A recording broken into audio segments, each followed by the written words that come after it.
Imagine waking up to a headline that says a little-known, battle-hardened captain from a landlocked West African nation is suddenly in the same sentence as the world's most famous Peace Prize. You pause. You wonder if the story is hype, hope, or history in the making. Today, we are going to slow down the news cycle, sift rumor from reality, and ask a harder question beneath the headline. What would it really mean if Ibrahim Traoré, the young and polarizing leader of Burkina Faso, became a serious contender for the Nobel Peace Prize? Stay with me, because by the end of this video, you will not only know where the rumor came from, you will understand the mechanics of the prize, the record of the man, the stakes for West Africa, and the pressures on the global system that rewards or punishes leaders like him. Let's start with the rumor itself. Claims are flying around social feeds that Ibrahim Traoré is nominated for the Nobel Peace Prize. The prize is wrapped in secrecy. The committee that runs it never confirms who is nominated. That is a hard rule. Many people can submit names, from lawmakers to professors, and hundreds of names flow in each year. You might see politicians or activists bragging that they nominated someone. That only proves a form was sent by an eligible person. It does not prove the committee is considering the names seriously, and it never proves a nomination is official. The committee publicly reveals the number of candidates in a given year, not the names, and keeps identities sealed for decades. So when you hear that a specific person is on the list this year, treat it as unverified unless the committee changes its rules. That is your foundation for judging every headline that follows. Now, who is the man at the center of this storm? Ibrahim Traoré is a military officer who rose fast. He stepped into power in a moment of national crisis after a coup. The promise he made to his people sounded simple and urgent. Restore security. Stop the bleeding in communities attacked by insurgents. Build a state that holds its head high. He became known as the youngest head of state on the planet during his ascent. He speaks in the language of sovereignty and pride. He looks directly into a camera and tells people that Burkina Faso will not be anyone's pawn. He enjoys intense support among many young Africans who are tired of insecurity and of leaders who speak softly while their countries burn.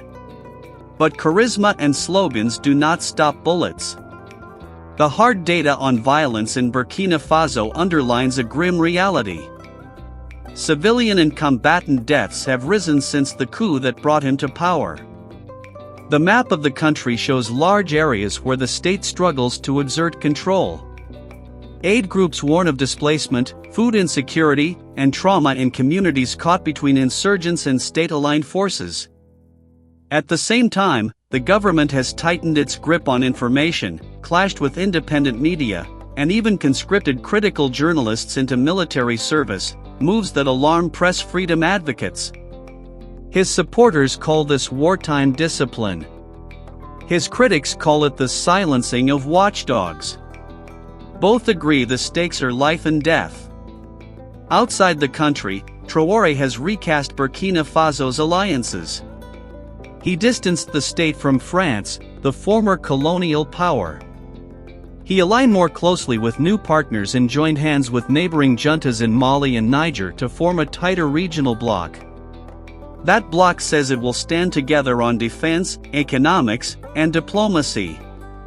It talks about joint projects, an investment bank, and sovereignty in energy and mining. Inside Burkina Faso, his government has acted on that sovereignty narrative by moving to tighten control of gold and renegotiate the rules of a sector that is both a lifeline and a lightning rod. The gold story is not a side plot. It is central to how the state intends to fund its survival and its promises. Now, let's return to the prize that sparked this video. The Nobel Peace Prize is not a lifetime achievement award. It tries to recognize work done to advance peace.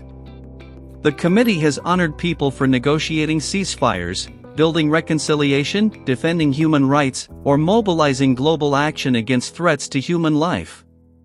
And yes, the committee has made controversial choices. Some winners later fell from grace. Some towering figures never received it. The process invites both aspiration and argument. A nomination, if it exists and we cannot confirm it, would mean only that someone with the right to nominate sent in a name. It would not mean endorsement. It would not mean a short list. It would not even mean a serious look unless the committee itself decides so. So, could a case be built for Traoré in the abstract? Supporters would point to his youth, his attempt to reset regional politics away from dependency, and his role in galvanizing young people who want dignity and order. They would say that peace is not the same as passivity, that a country overrun by insurgents has the right to fight for its citizens, and that forcing a new conversation about sovereignty is itself a contribution to long-term stability. They would point to initiatives that aim to integrate economies with neighbors, build common institutions, and reclaim control of resources.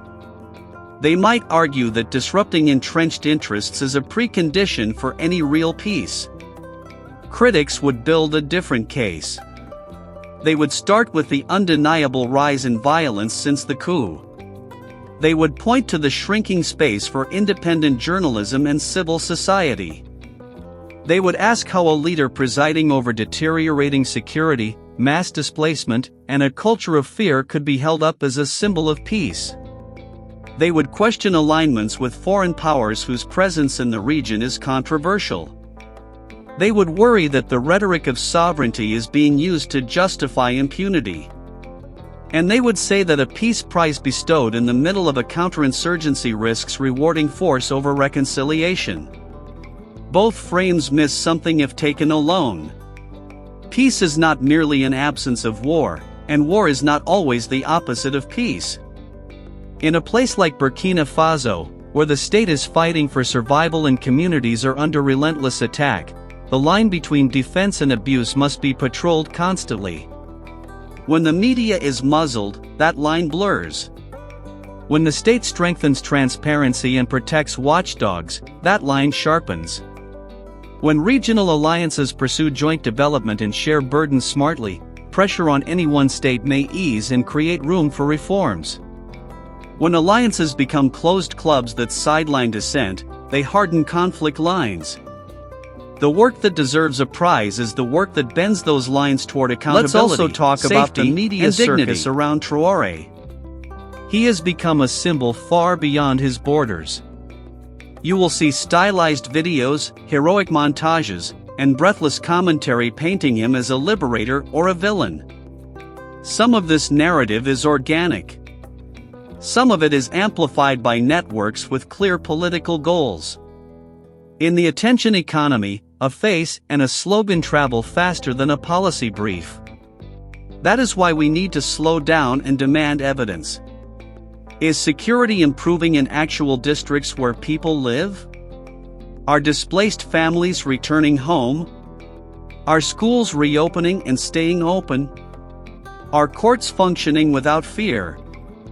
Are journalists able to report without being conscripted, detained, or disappeared? Are mining deals delivering hospitals and roads, or only profits for insiders?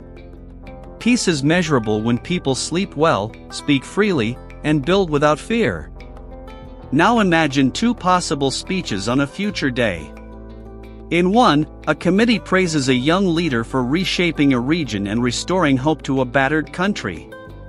In the other, a committee explains why it withheld recognition because the facts on the ground did not match the rhetoric.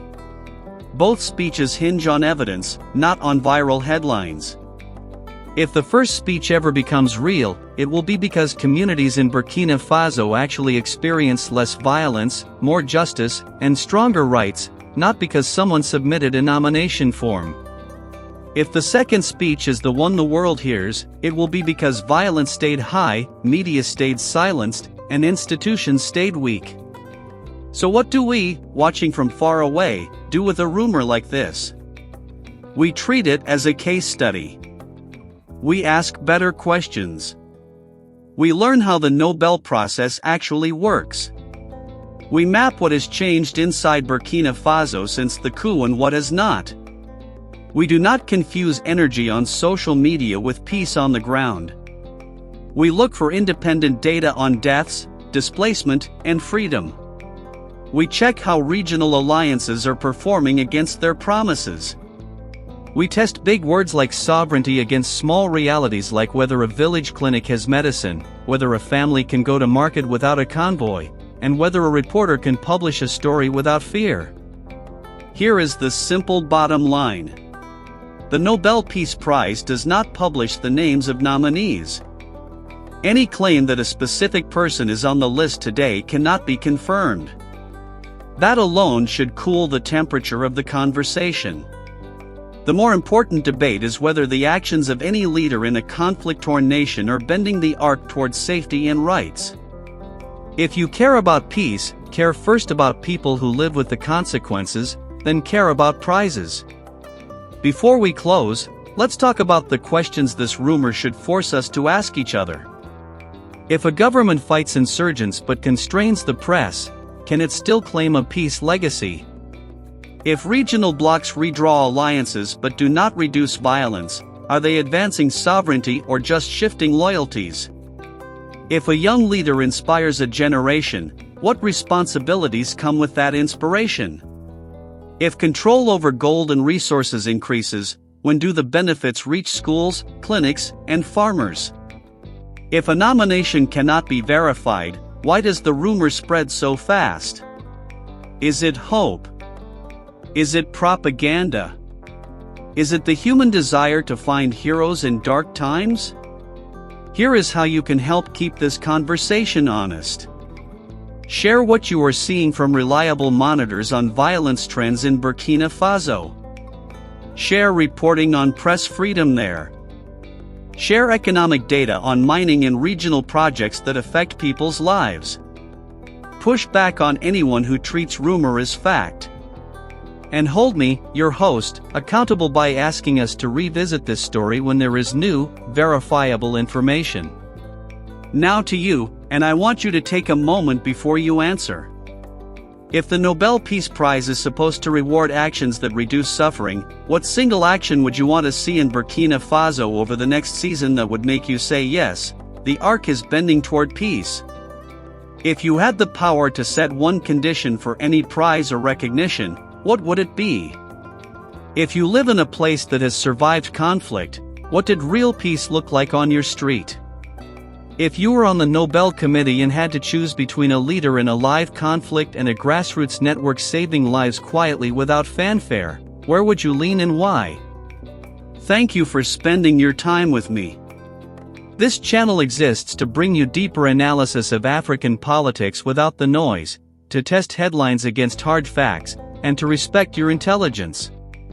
If you value that, subscribe to the channel so you do not miss what comes next. Like this video to help the algorithm push serious conversations into more feeds. Tell me in the comments where you stand on this story and why. Share this episode with someone who is forming an opinion based on a headline, and invite them into a more careful debate. Your voice and your questions sharpen this work. Your curiosity is the fuel that keeps independent analysis alive. For the audience who made it here, I will leave you with a final challenge. What would make a prize like this meaningful again in your eyes? Is it transparency? Is it the courage to admit past mistakes? Is it the humility to recognize quiet heroes? Or is it the discipline to wait for proof, even when a dramatic story tempts us to declare victory too soon? Sit with that, and then tell me your answer in the comments. I read them, I learn from them, and I will see you in the next episode.